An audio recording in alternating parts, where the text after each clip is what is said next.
നമ്മൾ താമസിക്കുന്ന റൂഫ് ടോപ്പാണ്. നമ്മുടെ റൂം വരുന്നത് അതിൻ്റെ ഉള്ളിലാണ്.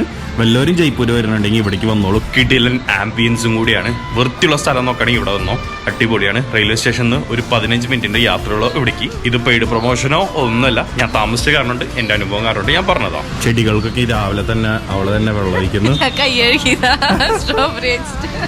നന്നായിട്ട് രാത്രി ഇവിടേക്കില്ലേ നല്ല അടിപൊളി ആംബിയൻസ് ആണ് കേട്ടോ. ലൈറ്റ് ഒക്കെ ഇട്ടിട്ട് വേറെ തന്നെ ലെവല്. ഇപ്പൊ ഫാമിലി ആയിട്ട് വരുന്നുണ്ടെങ്കിൽ ഇതുപോലത്തെ റൂമും ഫെസിലിറ്റീസും നിങ്ങൾക്ക് തരുന്നുണ്ട്. അതും നിസ്സാര പൈസക്കാണ് കേട്ടോ ഉള്ളത്. റൂഫ് ടോപ്പിലും നിസ്സാര രൂപയ്ക്കാണ് എനിക്ക് കിട്ടിയത്. എനിക്ക് റൂഫ് ടോപ്പിൽ ഇതുപോലത്തെ റൂമൊന്നല്ല, നിങ്ങൾ കണ്ടതായിരിക്കും. ഇത് ഫാമിലിക്ക് വരുമ്പോൾ കിട്ടുന്നതാണ്. ബാക്ക് പാക്കേഴ്സ് ട്രിപ്പ് ആയതുകൊണ്ടാണ് ഞാൻ ആ റൂം എടുത്തത്. നമുക്ക് അത്ര മതി, കാരണം നമ്മുടെ ബാഗ് വെക്കണം, കിടന്നുറങ്ങണം, ചൂടുവെള്ളം കിട്ടണം, നല്ല ബാത്റൂം കിട്ടണം. ഇതാണ് നമ്മൾ പറഞ്ഞ ഹോം സ്റ്റേ. സ്നേഹദീപ് എന്നാണ് പേര്. ഇതാണ് ഇതിന്റെ അഡ്രസ്സ്. ജസ്റ്റ് ഗൂഗിൾ ചെയ്താൽ മതി, നിങ്ങൾക്ക് കിട്ടും. ധൈര്യമായിട്ട് താമസിച്ചോളൂ.